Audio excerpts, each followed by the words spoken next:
کہ سابقہ قوم کے اندر ایک ایسا بندہ گزرا ہے جو کلمہ تو وقت کے نبی کا پڑھتا تھا لیکن تھا گناہگار، نیکیاں اس کے پلے میں نہیں تھی، ساری برائیاں اس کے حصے میں تھی۔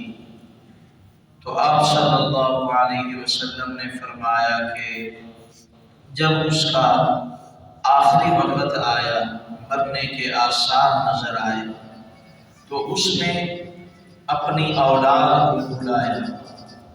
یہ طریقہ قرآن کا طریقہ ہے کہ اپنی اولاد کو آخر وقت میں وصیت کرنا۔ وقت کے جو نبی ہوتے تھے وہ اپنی اولاد کو مرتے وقت، وفات کے وقت کے نبی بھی اپنی اولاد کو کچھ وصیت کر جاتے تھے۔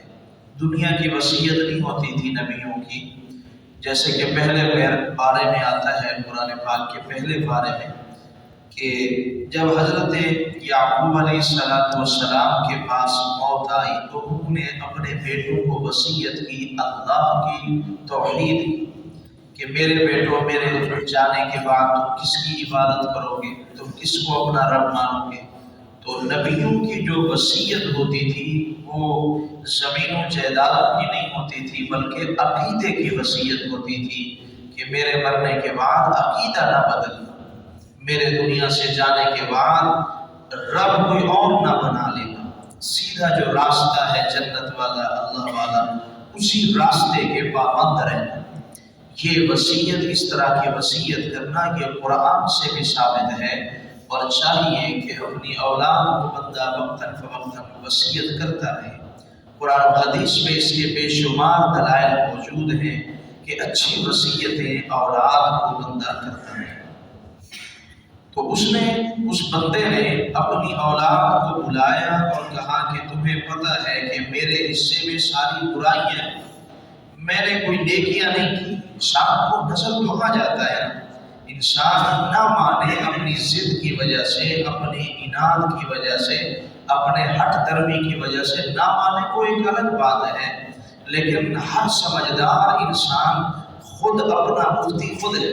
کہتے ہیں نا کہ انسان کے لیے سب سے بڑا مفتی اس کا دل ہوتا ہے، تو دل میں انسان غور کرے کہ میرے دن کیسے گزر رہے ہیں، میری راتیں کیسے گزر۔ مولوی کی نہ سنیں، کسی شیخ الحدیث کی آپ نہ سنیں، کسی علامہ صاحب کی آپ نہ سنیں، آپ اپنے دل سے پوچھیں۔ قرآن دیکھیں، آج کل دینی معلومات وافر مقدار میں ہر کسی کے پاس، ہر بندہ اتنا علم رکھتا ہے کہ جب مولانا صاحب بیان کریں تو اندازہ ہو جاتا ہے کہ یہ ٹاپک بیان ہوگا۔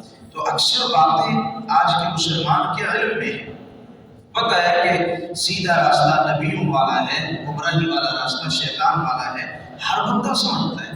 کوئی نادان نہیں ہے، کوئی بچہ نہیں ہے کہ اس کو پکڑ کے سمجھائے کہ بیٹا یوں کرنا یوں کرنا، نہیں، ہر بندہ سمجھدار خود سمجھ سکتا ہے۔ تو انسان کا دل جو ہے وہ مفتی ہے، دل سے کبھی پوچھ لیا کرے۔